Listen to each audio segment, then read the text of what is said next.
Painful sex. Painful sex. So let me start with Vera. Is there such a thing as painful sex? And what are some of the causes? Thank you very much, sir. Okay, so yes, there is painful sex. We can define painful sex as the name goes, sex that is painful, sex that causes pain, or sex that, well, basically sex that causes pain. And it can happen to both men and women, right? Various causes. It could be tight vagina.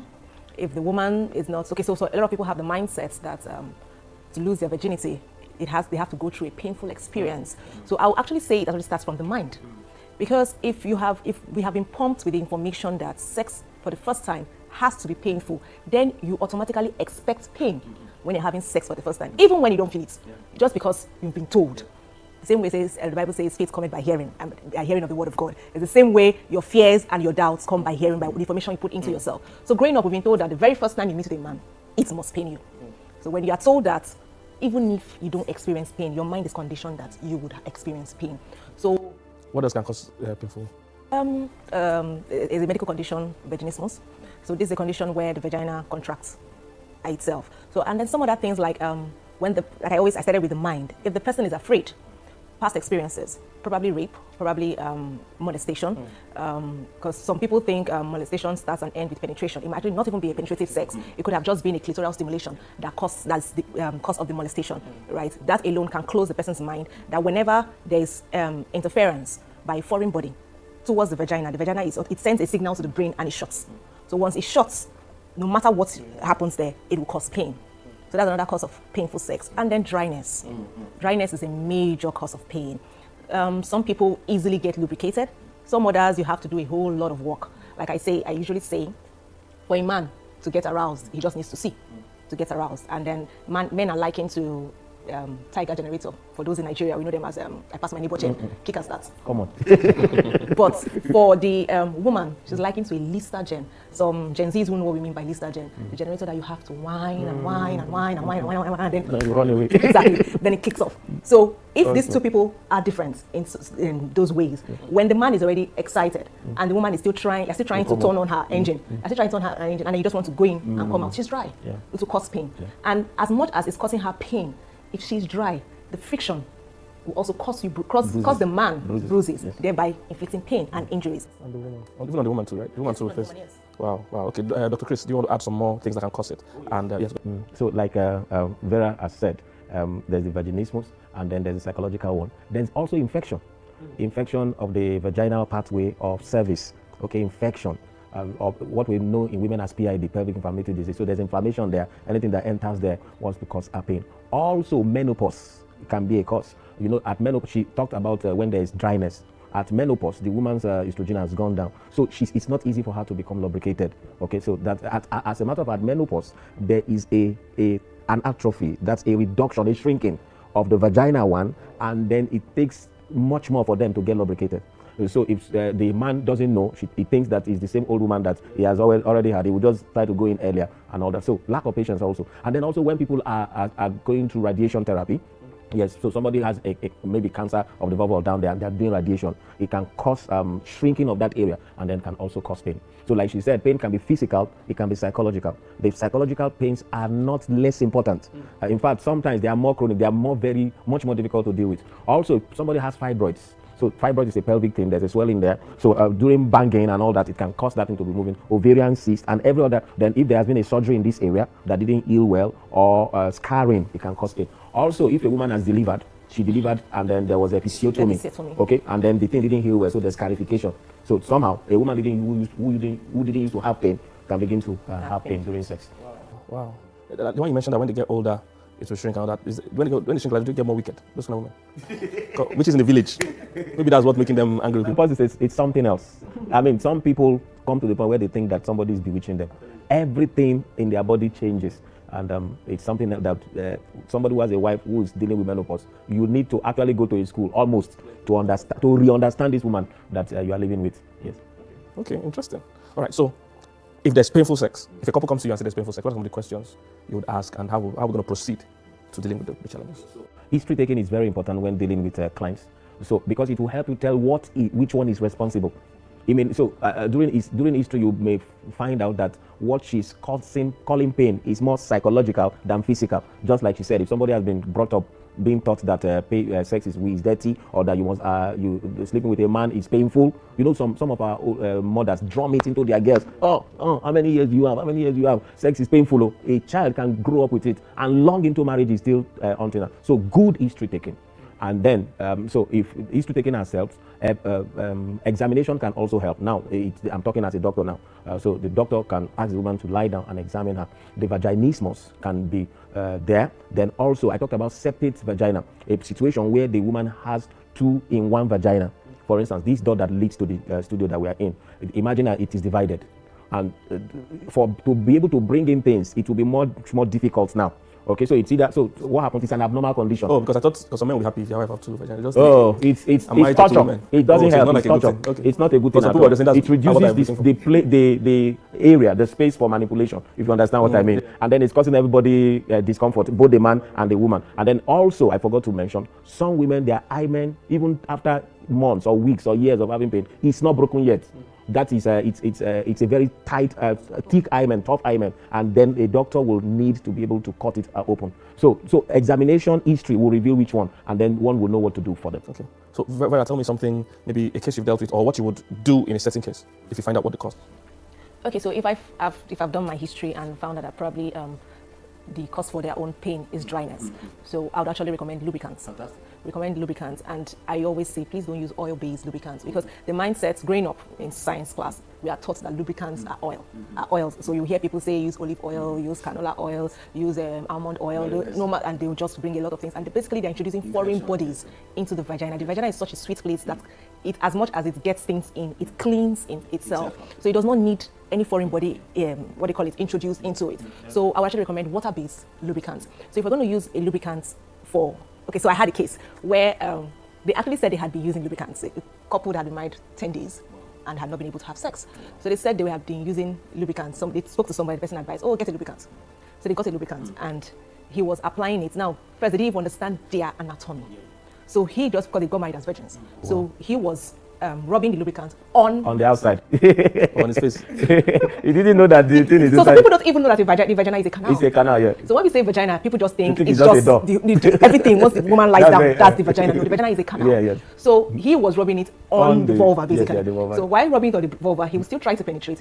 She's dry. It's not working, and then they're having friction. Yeah. So when she said, they bought a lubricant, so it was like, tell me something else. So I asked him, I said, so how do you use the lubricant? He said that he would just rub it on her. Then I asked her, when he rubs it on you, do you feel wet? She said, no. I said, that's because he's rubbing it on, not in. And in as much as you rub it in the vagina, you also have to apply it on the penis. Because if you rub in the vagina is wet and the penis is dry, we're still having the same problem. So I have to teach them how to apply the lubricant, then use. So if I have a case where dryness is a problem, I would actually recommend the lubricant. And that lubricant actually comes where clitoral stimulation has failed. I use the word fail because some people are not patient enough to actually go through the process. Yes, and there are even some weird cases or rare cases where the person just doesn't lubricate. Oh, yeah. Yes, there are cases. And there are sometimes, like I tell some people, as a married woman, have your lube by your bedside table. Because there are sometimes... It's part of your apparatus. Yes, it's part of the things that make the ministry go forward. Yes. When you come, sometimes he comes on to you and he's like I learned from my pastor, there's dutiful and there's beautiful sex. Okay. So beautiful sex is the one where all of both parties are ready to go 3 hours. Let's just be doing and be going, right? But dutiful is the one you are obligated to do because the other partner wants it. So it's not because you want it, but I'm doing my job, my duty to my husband. At that time, getting wet is not even on your list. Fantastic. So it's what people call quickie. He wants to have a quickie. I'm dry. Get a lube. Apply on both of you, and then possible that there could be other psychological reasons why she's not getting wet. So Doc, how would you address that? She spoke to some of them. I wanted to ask, is it okay if we give them some examples of lubes that they can buy? Yes, definitely. be careful. Okay, for now, let's stay in the free mode. Okay, After we'll start chatting. KY jelly, and then there's also Precede. There's one called Precede, okay, and all those. So don't use oil and don't use saliva. Don't use saliva. People use saliva. No, it will introduce the bacteria in the mouth into the vagina, and that's not good. Or people do oral sex. Well, that's a talk for another day. Yes. Personally, I do not advocate oral sex. Okay, we should use what God created for the process. If you use it well, you will enjoy it. Okay. So that's that, but that's personal. Okay. The things that cause psychological, she spoke to them sometime. Before you go into that, if all of you are saying don't use oil-based lubricants, use water-based. So why are they still manufacturing oil-based? Well, it's people who are not informed one, but when she's also talking about oil-based, she's talking about oils. Some people use anointing oil. Some people Palm use oil. some people for maybe they are believing God for children. They say first wait, they'll take olive oil and prove it and then anoint it. Meanwhile, those things even kill the sperm. They kill the sperm, they bring infection there. So those are things she's talking about, oil-based, water-based, KY gel, and these are very cheap things. Okay, yes. Yeah, so psychological, she spoke to it some when she talked earlier. Somebody had been raped, somebody's been abused. That's the husband is abusing the woman, or you are cheating her by doing runs outside and then you come home. No, it's very difficult for that woman to continue to be lubricated, no matter how you touch her. Okay, those are part of the psychological things. And then somebody else also she spoke to it, who grew up thinking that sex is dirty, that sex must be painful, that sex must be bad. It can also go into their psychology and begin to affect them. Okay, so those are some of the causes. Yeah, but now, okay, so somebody that for some reason is psychological, what kind of advice can we give them? Go for counseling.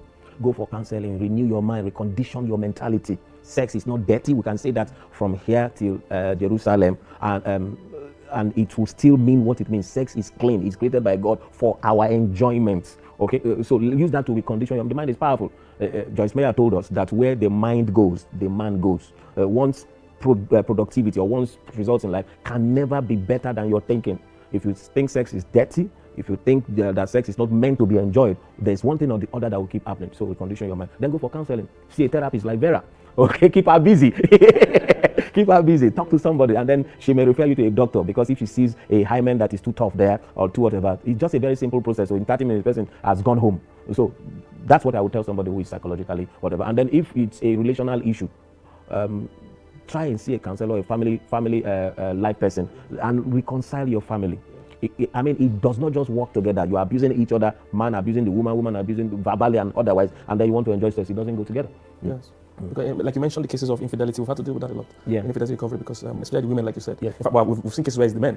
I actually got a case like that where the man said his wife cheated on him, and he has not been able to get aroused. Oh yes. I mean, the thing will just block. You remember I said there has to be a stimulation in the brain. Right. So in this case now, it's this brain stimulation that is not happening, and the man has to heal. And then if you are the partner going through it, heal for God's sake. Yes. Open up to the comfort of the Spirit of God. Let yourself be healed. If you plan to still be in this marriage, and you still cherish this marriage and you want it to work, heal on time. Because you're not healing will affect your response to sex, and then before you know it, the other person will get tired. They'll go and seek satisfaction everywhere, or they'll carry their kangaroo and leave. Yes. So most people don't realize that the mind is the biggest sex organ. Oh yes. Say it again, sir. Yes, the mind is the biggest sex organ. Yes. Very important. Yes. So I want you to talk a bit about that. Then also tell me about a case if somebody comes to this kind of cases psychological, what are some of the steps that you tell some of them? So those two things, yes. Okay, so let's talk about the mind. Yes, the mind being the biggest sex organ, and then what advice you normally give people that are dealing with things, psychological pain. Okay, I would like to take it from where Doc took it. I actually liked the way he said it. He said, where your mind goes, the man goes. So everything rises and falls in the mind, in the state of your mind. If you are happy, everything around you, it radiates, it shows forth, not just sex, in everything you do. So, okay, let me give an instance, maybe to buttress what I want to say. I had a client that came in and said she's done sexually, actually. She's done, she's tired of this whole sex thing, and I'm like, why? Why? She has been suffering, right? She's married for 5 years, 3 kids, and her husband happens to be enjoying it, and she's not. And I'm like, if your husband is enjoying it, why are you not enjoying it? She says she feels he just comes and does what he wants to do and go, right? And then she's okay with it. She had been okay with it for a while until we started talking about wholesome sexuality, and she felt, okay, let her ask for help. And she said, I said, so for you to be asking for help, that means you know that you can actually enjoy this thing, right? So I started with history. Let's find out what the matter is. Where did we start from? What was your first introduction to sex?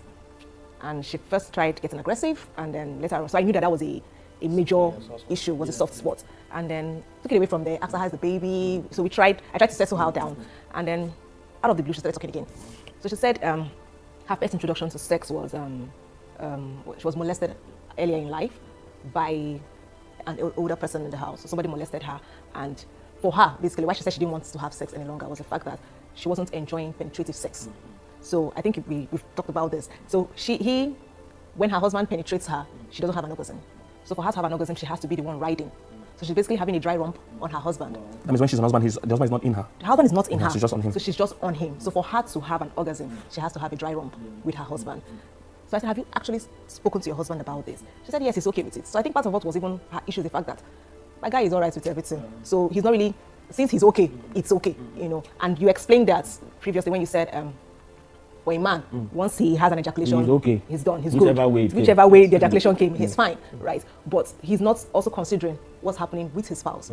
So when I asked, she has had conversations with her husband and he's cool and everything. I said, okay, that's good. You guys have a good communication, Kenny. And then we got digging deeper was when she revealed the fact that the molester didn't have penetrative sex with her. He only used to arouse her clitoris. Wow. No, she actually said her vulva. Okay. That he only used to arouse her vulva. So I now said to her that, do you know that this has affected your sex life now? She's like, no, she's not aware. I said, okay, let me explain the dry rump you do with your husband. Now, every time you climb your husband for a dry rump, you are mimicking what the molester did. Wow. So what you're doing, you're trying to create friction between your pelvis and his pelvis. And when you do that, so when the molester was doing it, he was sending signals to your brain that this is sex. So your brain has registered this as sex. So now when you are doing that with your husband, no matter what your husband does to you, it's not sex until you mimic that experience. Action, yeah. So and I said, have you tried asking your husband to stimulate your clitoris while he's inside of you? She goes, no. I said, why? She said, even if he tries, she wouldn't let him. So he's doing that, reminds her of her molester. Wow. So all this is happening in her mind. So this is how her mind is affecting her present sexual experience. So first helping her understand what she was going through had already helped her because her realizing that, oh, there's a connection between then and now, right? Cleared a certain level for her. Awesome. Then she also complained about low libido. And so I asked, she was talking about how that she's no longer interested. That was before we got to that history. She said, oh, that I was quite loud. She just laid her baby to sleep. Then I asked her, how old is your baby? She said 6 weeks. And I laughed. She said, why am I laughing? I said, you are still in postpartum, which is also a cause of low libido. So first revealing, understanding what she was going through and helping her explain it actually helped her mind. Now she was ready to know, how do we do this? I want to get out of this. So I said first, actually, because now that you're breastfeeding, you're taking care of baby, you have 2 toddlers under the age of 5, sex is the last thing on your mind. Even when the man is on top of you, all you're thinking of is, how insensitive can you be, sir? Can't you see all what I have to go through? And all that is on your mind is sex, right? So you are going into your matrimonial bed with a clogged mind. Nothing under the on earth can happen with that. So she said, how can she declog her mind? I said, simple. Remove it. Remove it. Stop thinking about, you want to have sex. So one thing I said to her is, try initiating sex. Now, when you initiate sex, you actually are taking control of the experience. Now you are in charge of what happens. So when you initiate sex, like I said, for the woman, it's a process for a woman to get aroused. So if the woman is the one initiating it, she has taken herself through the major parts of the work. So by the time she's meeting with the man, she has got past 75% of her arousal. So I said to her, initiate sex. She said, how? I said, you don't have to break a bank. You don't have to break a bank. Let's start with your mind. Sort out the kids, sort out baby. You need to express enough milk. You need to get somebody to help you watch the kids. Get somebody to help you. That'll distract your mind. Yes, get somebody to help you watch the kids. Then have a good bath. Come on. Wash away breast milk. Wash away, everything. Simply standing under a hot shower can cleanse you. Yes, have a good bath. When you look good, you feel good. You are able to give good. So I said to her, have a good bath, cleanse yourself. If you need fragrances around you, if you need scented candles, create the atmosphere to help you have a good sexual experience. The man is not the problem. The man only needs to see you to say, baby, let's do this.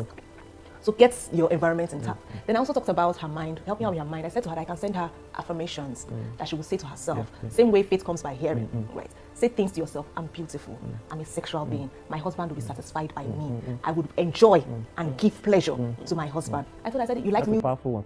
Because the word says that you shall have whatsoever you say. Yes. So I said to her, if you like listening to music, how about you record your voice saying these affirmations? Awesome. And surround your environment with what you want to hear. So if you record it, if I send you the affirmations, record your voice saying it, play it. Anything you're doing, you're hearing it, you're feeling yourself with it. You begin to feel good. You begin to think of things that make you feel and look good. By the time the man is coming into the house, everywhere is ready. It will be electrified. Yes, everywhere is ready.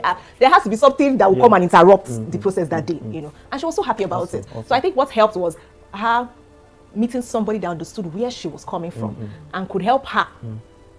Through the process of where she was coming from to where she is now. Connected it. So now she's ready to go forward. Wow. Okay, that's good. Doc, any parting words on painful sex? Painful sex can be dealt with. Nobody has to endure sex. Sex is created to be enjoyed. And if you come out and speak up, you and your partner, you go for counseling, you see a therapist like Vera, or you are going to get some referrals from me. You see a doctor, and then you take some book and read it. You can receive help. And then don't keep hiding under the guise that that's how I am. I don't enjoy. Let him just stay. Your spouse is not created, it's not designed not to enjoy you sexually. Yes. I think that's where, that's why this page started and this ministry started. Look, I feel too many people associate sex or sexuality with filth and bad behavior. So they don't want to talk about it publicly. They're ashamed to approach a professional. Listen, it's okay to talk about it. You are never alone. Whatever you're dealing with, you are never alone. We hear many, many cases every day. Trust me, there's nothing you're literally going to tell us that will be new. And many people have been helped, and you also can be helped. All right. So please reach out to us.